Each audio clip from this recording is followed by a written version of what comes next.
Welcome to the Swine Nutrition Black Belt Podcast, the latest swine nutrition research digested for you. My name is Clayton Chastain, your host for today's episode. Today we have with us Dr. Ruurd Zijlstra, a professor at the University of Alberta specializing in swine and carbohydrate nutrition. How are you doing today? Thanks for having me, Clayton. I'm doing well. Great. So Ruurd, would you mind sharing with us the study you conducted on the hindgut fermentation of starch? Yes. First of all, I need to give credit to my graduate student, Felina Tan. Felina conducted a study where she analyzed digestible and fermentable starch in a series of cereal grains and pulse grains, and basically identified that pulse grains, the starch in pulse grains is not as digestible as in cereal grain starch, but whatever is not digested gets fully fermented in the hindgut. Great. So how did you go about setting up this study and everything that went along with it? Yeah, we decided to use a pig model that we use for other studies as well, the ilio-cannulated pig model, which allows us to, within an experimental period, first to collect feces, and that would allow us to determine total tract digestibility of any nutrient, in this case starch. After we've collected feces, we can open up the cannula at the end of the small intestine and collect ileal digesta, and then determine the amount of any given nutrient that is digested by the end of the small intestine. And then by difference, we can calculate how much of that particular nutrient has been digested in the hindgut, or fermented, to be more precise, in the hindgut. So in this particular study, we decided to do that for 3 cereal grains and 3 pulse grains. And those particular 6 grains, you will find them in swine diets here in Western Canada. So you had, how many treatments did you have with this? We had, in this particular case, 3 pulse grains and 3 cereal grains as part of the study, so 6 grains in total. Okay. And then you said this was for what age group of pigs? Yeah, so this particular study, we wanted to have some data that we could link with the NRC 2012. So we decided to use, started with grower pigs, so pigs that were cannulated at around 30 kilogram body weight. So by the end of the study, they would have been somewhere in the range of 60 to 70 kilogram body weight. And in other words, whatever findings we would have, we wanted to be able to link it to the swine NRC, and also potentially to some other databases around the world. For example, the Dutch database that also evaluates feedstuffs using grower-finisher pigs instead of nursery pigs. Gotcha. So you said that you found out that the cereal grains were more fermentable or more digestible in the ileum, but the pulse grains were more fermentable in the hindgut. So is this kind of the result you expected? And what all nutrients did you really look for when you were looking at that digestibility and fermentability? Yeah, a very good question. So we actually looked first and foremost at starch, because that was the main purpose. But we also looked at fiber, and we also looked at protein and amino acids. And so, yeah, from the literature, we were expecting that pulse grain starch would be not as well digested in the small intestine as cereal grain starch. So we basically confirmed that in this particular study. But we also determined that whatever starch is not digested in the small intestine gets fully fermented in the large intestine.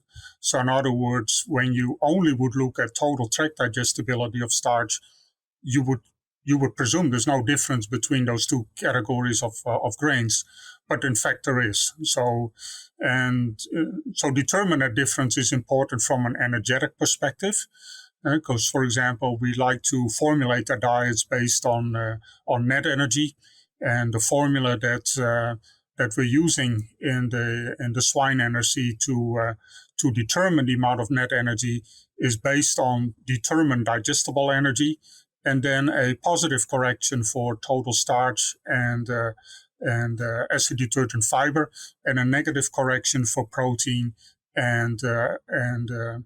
a positive correction for starch and fat, and a negative correction for crude protein and fiber.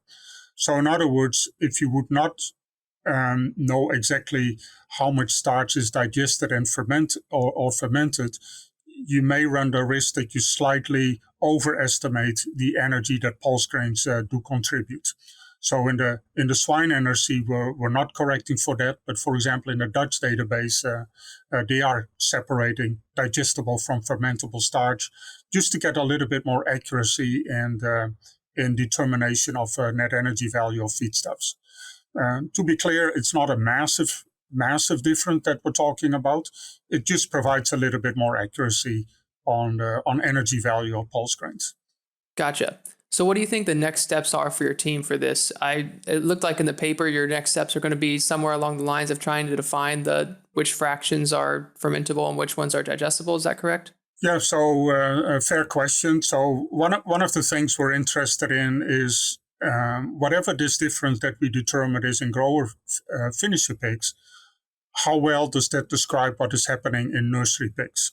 So in grower finisher pigs, they have a mature gastrointestinal tract. In other words, their enzyme systems in the small intestine are fully functional. Their microbiome has been fully established in the small and the large intestine. But in the nursery pig, that's not the case yet. And so one of our next things would be to see if the same difference applies in the nursery pig and to the same extent when the gastrointestinal tract is less mature. And so we've done some research over the years in nursery pigs as well. So if you go to like a phase 3 diet in the nursery, it seems that the difference is between pulse grain starch digestibility and cereal grain starch digestibility is somewhat similar as you would find in a grower pig. But then when you go to a younger pig, the difference seems to be larger. And in other words, may need to be considered when you have more pulse grains in diets for nursery pigs. All right. Well, that's all very interesting. Before we finish up, is there anything else you wanted to add about this study or anything else that your lab is doing?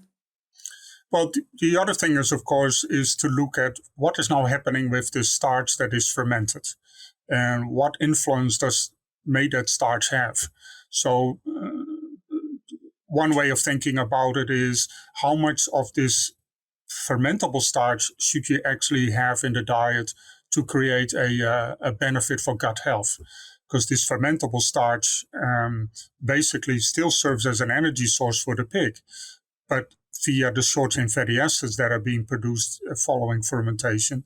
But in particular, the short-chain fatty acid butyrate has some other important functions as a signal molecule for stimulating gut health, and it's also an energy source for the enterocyte in the large intestine itself. So by having more fermentable starch in the diet, how much of that do you actually need to have a positive effect on gut health? That is certainly an interest of ours as well. Gotcha. Yeah, I can definitely see why. Well, thank you for coming on the show, and to everyone else, thank you for listening to the Swine Nutrition Black Belt podcast. Please visit us at swinenutritionblackbelt.com, and don't forget to subscribe to our podcast channel so you won't miss out on the next episode. See you next week. Hey everyone, we're always searching for the latest and greatest research to share each week. If you have a swine nutrition related research trial and would like to come on the show to talk about it and share with us, feel free to send an email to nutritionblackbelt@swineit.com, and we would love to take a look at your research.